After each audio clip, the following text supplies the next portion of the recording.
Hello guys, welcome you all. Question number 2 solve करते हैं। Objective 1 का चैप्टर नंबर 39 लिखा हुआ है N AC source producing EMF.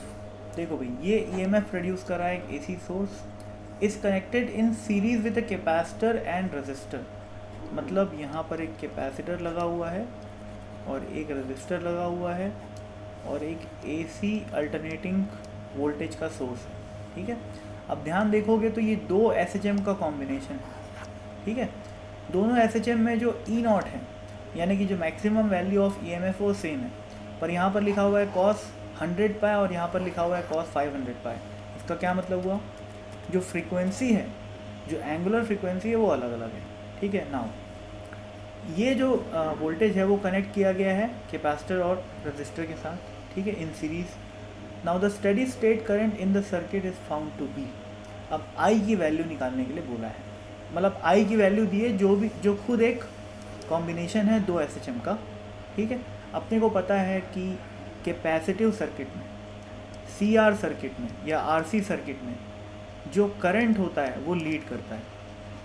ठीक है ना, तो देखो यहाँ पर +5 ऐड है, +φ1 और φ2। ठीक है, जैसे अगर अपन इस पार्ट ऑफ वोल्टेज की बात करें तो इसके करस्पॉन्डिंग जो करंट आया है वो इतना आया है, और इस पार्ट की बात करें तो इसके करस्पॉन्डिंग जो करंट आया है वो इतना आया है।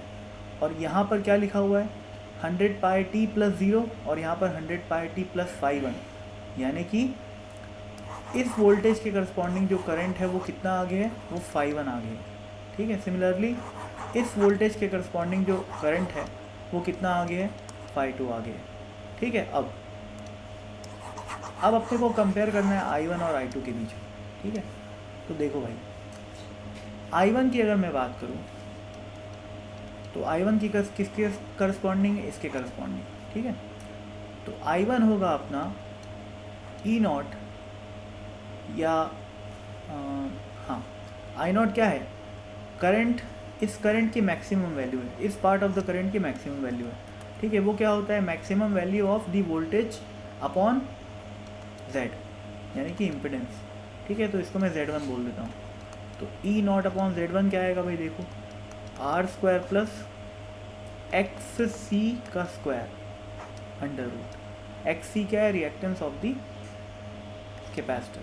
ठीक है, अब देखो उसी तरीके से अगर मैं I2 लिखता हूँ ये, तो क्या आएगा, मैक्सिमम EMF तो सेम ही है, ई नॉट का ई नॉट है, अपॉन Z2 अगर मैं लिखूँगा तो Z2 में क्या आएगा, R² + XC² आएगा। इसको मैं XC डैश कर लेता हूँ, इसलिए क्योंकि दोनों का रिएक्टेंस इस EMF के करस्पॉन्डिंग और इस EMF के करस्पॉन्डिंग जो रिएक्टेंस आएगा वो अलग अलग आएगा। ध्यान रखना, यहाँ पर सुपर पोजिशन प्रिंसिपल अप्लाई किया गया है। ये दोनों SHM क्या करेंगे, सुपर इम्पोज करेंगे। ठीक है ना, उसी तरीके से ये दोनों करंट भी क्या करेंगे, सुपर इम्पोज करेंगे और एक इफेक्टिव नेट करंट प्रोवाइड करेंगे। पर अपने को जब कंपोनेंट अलग से तोड़ के दे रखा है तो अपन क्यों उसका इक्विवेलेंट निकालें और क्यों रिजल्टेंट निकालें। ठीक है, अपन एक एक कंपोनेंट के हिसाब से बात कर लो। ठीक है, अब देखो भाई, अगर मैं फर्स्ट I1 की बात करूं तो यहाँ पर जो XC होगा वो क्या होएगा, यहाँ पर XC होएगा 1/ωc। ठीक है, का स्क्वायर, इसको मैं बोल लिया ω1, और इस XC डैश की जगह क्या आ जाएगा भाई, इसकी जगह आ जाएगा 1/ω2c का होल स्क्वायर। ठीक, अब देखो भाई, अगर मैं बात करूँ ओमेगा की तो साफ साफ दिख रहा है, यहाँ ये 500 है ना, और यहाँ पर ये 100 है।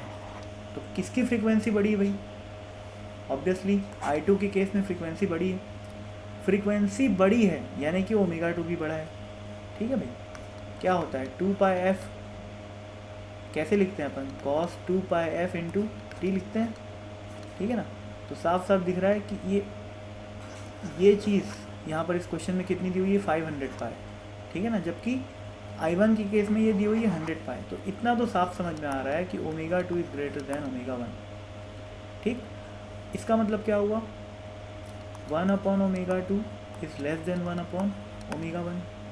ठीक है, इसका मतलब, अब इसको मैं C से डिवाइड कर दूँ तो भी रिलेशन तो वही रहेगा, है ना। इसका मतलब साफ है कि ये क्वांटिटी इस क्वांटिटी से छोटी है। ठीक है ना, मतलब ये गोल वाली जो है वो डब्बे वाले से छोटी है। और ध्यान दो भाई ये चीज़ पूरी डिनोमिनेटर में लिखी हुई है, ठीक है। तो छोटी प्लस आर स्क्वायर और यहाँ पर क्या है बड़ा प्लस आर स्क्वायर, तो किसका डिनोमिनेटर बड़ा हो गया, I1 का डिनोमिनेटर बड़ा हो गया। I1 का डिनोमिनेटर बड़ा हो गया, इसका मतलब क्या हुआ, I1 छोटा हो गया। इसका मतलब I1 will be less than I2, as simple as that. ठीक है, नहीं समझ में आया हो तो एक बार और सुनना, ठीक है। सबसे पहले मैं क्या किया, I1 की वैल्यू लिखा E0 बाय Z1, Z1 को मैं लिखा R square plus X C square, X C को मैं क्या लिखा 1/ओमेगा सी। सिमिलरली I2 के लिए मैं जो एक्स सी लिखा उसको क्या लिखा 1/ओमेगा 2 इंटू सी। पर इस क्वेश्चन को देख के साफ समझ में आ रहा है कि omega 2 is greater than omega 1, hence 1/ओमेगा 2 इज़ लेस देन 1/ओमेगा 1, ठीक है। और बाकी सब तो फिर मैथ्स, ठीक है ना।